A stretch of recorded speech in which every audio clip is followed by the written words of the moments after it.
நாங்கள் நிற்கிற இடத்த வந்து மறக்கவே முடியாது. ஏன்னா இந்த ரோடு வந்து அமைதியாகவே இருக்காது. 100 ஃபீட் ரோடு அப்படியே ஃபுல்லாக டிராஃபிக்காக தான் இருக்குது இப்போதைக்கு.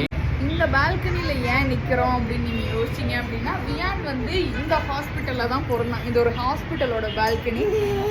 இதே பால்கனியில் வந்துட்டு அன்னைக்கு வந்து காசு சுத்தமாக இல்லை. எல்லா பில்லும் கட்டி முடிக்கும் போது ஆல்பர்ட் கையில் மொத்தமாக இருந்த காசு அப்படின்னு பார்த்தீங்கன்னா ஒரு 7,000 ரூபா தான் இருந்துச்சு. அது வந்து நாங்கள் எப்படி இவனுக்கு வந்து திங்ஸ் வாங்கணும், வீட்டுக்கு போனோம், அந்த கொசு வலை, நெயில் கட்டர் அதெல்லாம் வாங்கணும். என்னடா பண்ண போகிறோம் வாழ்க்கையில் அப்படின்னு சொல்லிட்டு, சரி இருக்கிற வரைக்கும் லைஃப் போட்டும், இல்லைன்னா குழந்தையும் சேர்த்து 3 பேரும் லைஃப்பை முடிச்சுக்கலாம் அப்படின்லாம் நான் பேசியிருக்கேன். இன்னைக்கு இந்த இடத்துல நான் வந்து உயிரோடு நிற்கிறேன் அப்படிங்கிறதே எனக்கு ஒரு பெரிய சாதனையாக இருக்குது. அவ்வளோ எமோஷன்ஸ், அவ்வளோ ஒரு இது. ஆனால் நான் என்ன சொல்லுவேன் அப்படின்னா, லைஃப்பில் எந்த தப்பான டெசிஷனும் எடுக்காதீங்க. Life has a destiny.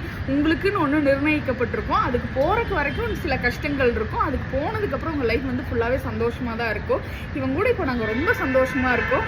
அந்த மாதிரி உங்கள் லைஃப்பும் ஒரு நாள் மாறும். கடவுள் நம்மளுக்கு கொடுத்த வாழ்க்கை எப்போ முடிக்கணும் அப்படின்னு அவங்களுக்கு தெரியும். நம்ம வந்து இதில் எந்த தப்பான முடிவும் எடுக்கக்கூடாது இடையில.